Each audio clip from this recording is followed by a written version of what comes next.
फिर जो हमारे पास किस्म आती है वो आती है उमार्ट 1 मील a डे। ये बहुत ज़्यादा ट्रेंडिंग में रहा है और मेरा सबसे लीस्ट फेवरेट जो विंडो है वो ये है 1 मील a डे, जिसमें आपने 23 घंटे भूखे रहना होता है और आखिरी जो 24वां घंटा है उसमें आपने 1 मील लेना होता है, जिसमें आप फिर जंक फूड भी खा सकते हैं एक लिमिटेड क्वांटिटी में रहकर, आप मीठा भी खा सकते हैं, आप सारा कुछ एक लिमिटेड मिकदार के अंदर रह के खा सकते हैं। नहीं तो लिमिटेड क्वांटिटी, अब बाकी सवाल तो मैं करता हूँ, लेकिन ये जो आप कह रही हैं लिमिटेड क्वांटिटी, ये कौन डिसाइड करेगा, किस तरह से होगा ये? कैलोरी डेफिसिट डिसाइड करेगा। बात यह है कि कई लोग जब उमार्ट पे जाते हैं वो क्या करते हैं, 1600 कैलोरीज का 1 मील ऑर्डर कर लिया फ्ला बर्गर वाली चेन से, वो खाया, उसके ऊपर आइसक्रीम खाई या मफिन खा लिया या उन्हीं का शेक पी लिया और 2000 कैलोरीज हमने पूरी की, हम उमार्ट पे हम वेट लॉस कर रहे हैं।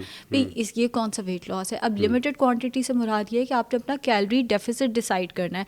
अगर आप बहुत तेज़ी से वेट लॉस कर रहे हैं, आप 800 मैक्सिमम 800 कैलोरी डेफिसिट तक जा सकते हैं। अगर आप मॉडरेशन में हेल्दी तरीके से वेट लॉस करें, आप 500 कैलोरी डेफिसिट में रह के बाकी जो कैलोरीज हैं उसका मील लेंगे अपने उमार्ट में, वो है मॉडरेशन। एक लिमिट में रह के कि आप अपनी कैलोरीज ही ना एक्सीड कर जाएं कि आपने एक वक्त में आपको खाने की इजाज़त मिली, आपने सारा कुछ ही इतना ज़्यादा खाया कि वेट गेन करा लिया, मार्ट करके वेट गेन करा लिया, तो वो है लिमिटेड क्वांटिटी। अच्छा आयशा जी, ये तो समझ आ गई कि किस तरह से मॉडरेट करना है, मॉडिफाई करना है उसको। जो 9 to 5ers हैं, 9 to 5 जॉब करते हैं या 5 to 1 8 आवर्स जॉब करते हैं, 9 आवर्स करते हैं, उनके लिए कौन सा सबसे ज़्यादा सूटेबल होगा इस इंटरमिटेंट फास्टिंग का मेथड? देखिए कोई भी डाइट ऐसी नहीं है जो हर एक को सूट करेगी। हर एक का जो फास्टिंग विंडो है वो डिफरेंट होता है, डिपेंड करता है कि उनके लिए कन्वीनियंट क्या है, वो सुबह उठ के नाश्ता अपना करना चाहते हैं या वो मिस करना चाहते हैं। चाहे कोई 9 to 5 जॉब कर रहा है, 8 आवर्स की जॉब कर रहा है, डिपेंड्स, वो नाश्ता करना चाहता है वो, या नाश्ते को मिस करके वो लंच से दिन शुरू करना चाहता है, या वो लंच भी स्किप करके वो डिनर से ऑनवर्ड्स दिन शुरू करना चाहता है। तो विंडो इसकी यही फ्लेक्सिबिलिटी है कि आप विंडो अपने हिसाब से रख सकते हैं। हम 9 to 5 की एग्जांपल ले लेते हैं। अगर आप 9 to 5 जॉब करते हैं तो आपके लिए 11 to 7 कन्वीनियंट सुनने में लगती है कि आप ऑफिस गए, आपने थोड़ा अपना काम किया, उसके बाद 11 बजे आपने एक हेल्दी नाश्ता जिसमें ब्राउन ब्रेड के 1 से 2 स्लाइस, 1 से 2 अंडे आपने खा लिए, थोड़ा फ्रूट खा लिया, उसके बाद 2-3 बजे के करीब आपने स्नैकिंग कर ली, जो हेल्दी स्नैकिंग होनी चाहिए, यानी ग्रीक योगर्ट ले गए या वैसे योगर्ट ले गए अपने साथ, या थोड़ा प्रोटीन के लिए चिकन या फिश ले गए, वो खा लिया, और घर वापस आके एक अच्छा डिनर रोटी चावल वाला अपनी फैमिली के साथ खा लिया। ये सबसे कन्वीनियंट है, लेकिन हर एक के लिए ये नहीं फीजिबल हो सकता है। 11 बजे कंपनी इजाज़त ही ना देती हो कि अभी आए हो, अभी काम शुरू किया और साथ ही खाना खाने बैठ गए, ये क्या तरीका है? तो हो सकता है वो लंच से अपनी विंडो शुरू करें।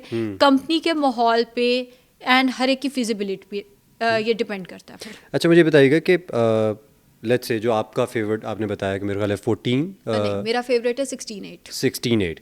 अब 16-8 अगर रेशो कोई रखता है और इस मेथड के ज़रिए इंटरमीडिएट फास्टिंग कर रहा है, तो लेट्स से उसका गोल है 10 kgs वेट लॉस उसने करना है, तो कितना अचीवेबल है, कितने टाइम में अचीवेबल है? डिपेंड करता है कि आपका वेट है कितना। लेट से किसी का 100 kg वेट है तो वो गोल 2-2.5 महीने में अचीव कर लेगा। किसी का वेट ही 55 है और वो चाहता है वो 52 पे आ जाए, ऑल्दो 3 kg वेट लॉस है, लेकिन वो उसको थोड़ा सा टाइम लगेगा, बिकॉज आप बिल्कुल अपने बॉर्डर पे हो, आप बिल्कुल अपने मार्जिन पे हो। या किसी का अगर वेट लेट से 65 है, वो चाहता है 55 पे आ जाए, है तो 10 किलो, लेकिन 4 महीने भी लग सकते हैं। तो इट डिपेंड्स कि आपका वेट कितना ज़्यादा है। जितना ज़्यादा वेट होगा वो उतनी तेजी से रिस्पॉन्ड करता है, जितना आप अपने गोल के पास आते जाते हो वेट उतना तंग करता जाता है, बिकॉज तब स्टबन फैट शुरू हो जाता है।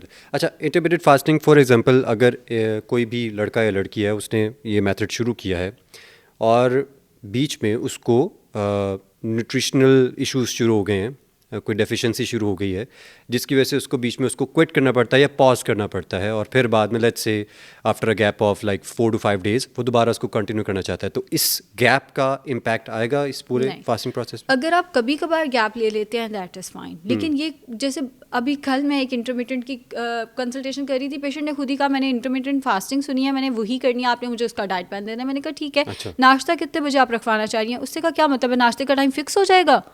तो लोगों को यही नहीं पता कि टाइमिंग, उनको लगता है 16 घंटे आपने भूखे रहना है, वो आप जब मर्जी से शुरू कर दो, हर रोज एक नई विंडो बना लेंगे हम। ये नहीं है, आपने टाइमिंग्स उसके अंदर फिक्स करने हैं। आप गैप लेना चाहें, आप कुछ दिनों का गैप ले सकते हैं, लेकिन बार बार गैप नहीं लेना।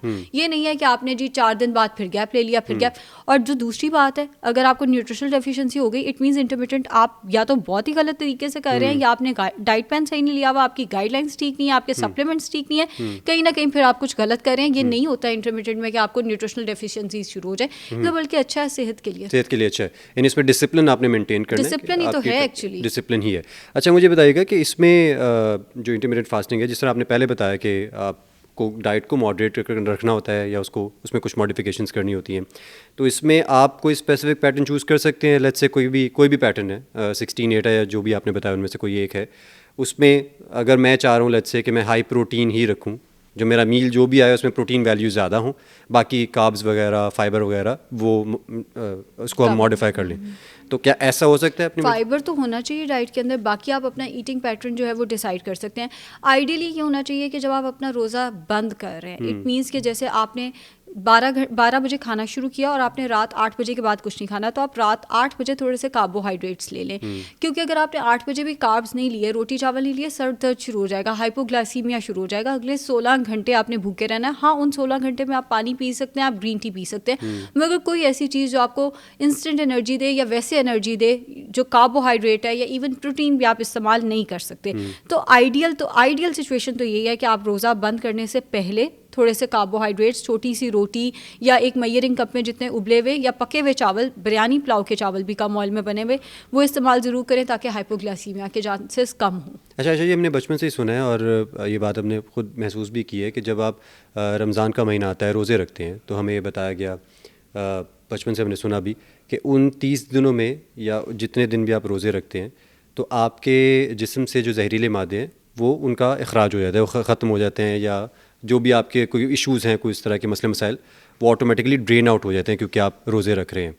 तो क्या ये इसी तरह से मेडिकली फंक्शन करती है बॉडी आपकी? देखिए, मेडिकली एक आम आदमी को समझाने के लिए ये बात सही हो सकती है, लेकिन मेडिकली ये बात सही नहीं है। अच्छा। मेडिकली ये है कि जब आप रोज़ा रखते हैं, आपकी इंसुलिन रेजिस्टेंस बेहतर होती है, आपके अच्छा। शुगर के चांसेस कम हो जाते हैं, आपका कोलेस्ट्रॉल कम होता है, आपका यूरिक एसिड कम होता है, आपका ब्लड प्रेशर मैनेजमेंट बेहतर हो जाती है, तो बीमारियों से आप बच जाते हैं, आपकी बॉडी को एक सुकून मिल जाता है, आपकी बॉडी को एक ब्रेक मिल जाती है। मगर डिटॉक्सिफिकेशन के लिए आप रोज़ा, डिटॉक्सिफिकेशन अल्लाह ताला वैसे ही करा रहे हैं आपकी। अल्लाह ताला ने अगर बॉडी में टॉक्सिन्स बनाए हैं तो डिटॉक्सिफिकेशन का सिस्टम भी रखा है, तभी तो हम जिंदा है। डिटॉक्सिफिकेशन नहीं होती इससे। अच्छा, ये बताइएगा कि जिस तरह हमने पहले किया कि अब कोई इंटरमिटेंट फास्टिंग कर रहा है और लेट्स से 1 महीना, वैसे उसका जो पूरा कोर्स था जिसका ट्रैक होना चाहिए था 2 महीने का, उसने 1 महीने बाद जब दूसरा महीना स्टार्ट हुआ है तो उसने जो अपना रोज़ा है जब उसको खोला है या उसको जिस इंटरमिटेंट फास्टिंग को एंड किया है जहाँ पर, उसमें से जो मील लिया है उसमें फ़ैट्स ज़्यादा हो गए या जंक फूड ज़्यादा हो गया, तो जो पिछले महीने का इम्पैक्ट है, लेट्स से वो सारा टाइम उसने रोज़े रखा, भूखा रहा और वो एकदम से उसने खा लिया, तो क्या वो ऐसा नहीं होता। अच्छा, कोई भी एक चीट मील आपकी पूरी डाइट को या डाइटरी पैटर्न को डिफाइन नहीं करता। पैटर्न लफ्ज़ ये होता है कि आपका कई महीनों का डाइट का तरतीब क्या जा रही है। आप एक चीट मील आपकी सारी डाइट को ज़ाया नहीं कर सकता, एक चीट मील आपकी पूरी हेल्थ को ज़ाया नहीं कर सकता।